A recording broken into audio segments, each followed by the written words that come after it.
Well, debate is tonight, the first of a few. And what should you be looking for when you watch that or listen to that on the radio? Well, Gerry Seib has the answers, as always. He seems to know everything, and he joins us now from Washington, D.C. There he is, Gerry. This is exactly what I need to know. What are the three things I need to know when I watch this debate tonight? Well, you know, since I'm from Washington, I'm going to give you 4 rather than 3. Okay, is that all right with you? Love that. Great.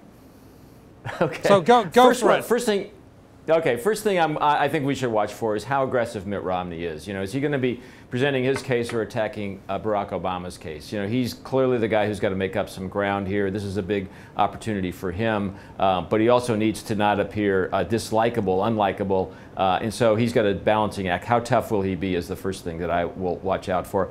Second thing is, are you going to get more details on either of their economic plans? They're both still a little sketchy on some of their details, particularly how they're going to reduce the deficit, and on Mitt Romney's side, how can you cut taxes and reduce the deficit at the same time?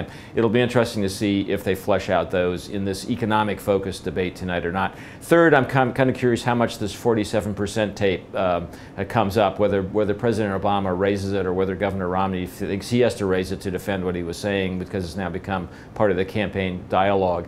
And fourth, I really will be watching for messages to women. You know, President Obama in our latest poll has a 16 percentage point advantage among women voters, and that's a huge asset to have, and he needs to preserve it. Mitt Romney needs to cut that down if he wants to make the math work and if he hopes to win. So I think messages to women, either overt or subliminal, are going to be really important. Now, Gerry, I've been told that non-verbal signals are very important as well. What should we be looking for there when we look at the candidates? Do we need to look and see if they're relaxed and that sort of thing?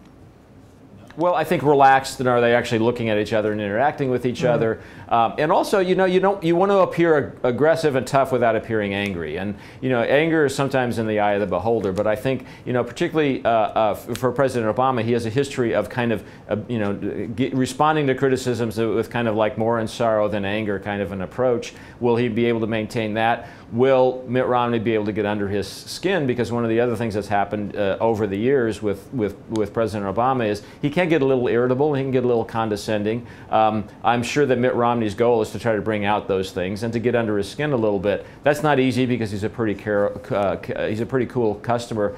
He's a very careful debater. He tends not to go off on tangents. So that's one thing. I think that on the Romney side, I think the thing to look for is, you know, whether he tries to personalize his message a little bit. You know, he can be a little kind of matter of fact and a little robotic. I think, you know, can he deliver a message that's personalized a little bit more than what people have seen to this point? Now, one thing I've noticed about both of them, but one is that President Obama is a great orator. He's very good at carrying a speech, and I've seen that Mitt Romney is a good and has been at least a good and aggressive debater. Those are slightly different skills, and maybe there's a nuance there. But do they sort of fly past each other, perhaps? Well, it's a good point, Simon. I think that's right. I don't think President Obama is necessarily a great debater in the classic sense that he doesn't produce a lot of great moments. He's not big on one-liners. He's kind of more professorial. He's good at explaining his position or explaining the problem in a kind of an impressive way. Mitt Romney has been better in the debates in which he does what you suggest, in which he's been kind of very incisive and very much on the offensive, but in a kind of a more direct way without a lot of flourishes. And those are different styles. It'll be interesting to see how those two styles mesh or don't mesh on the stage tonight.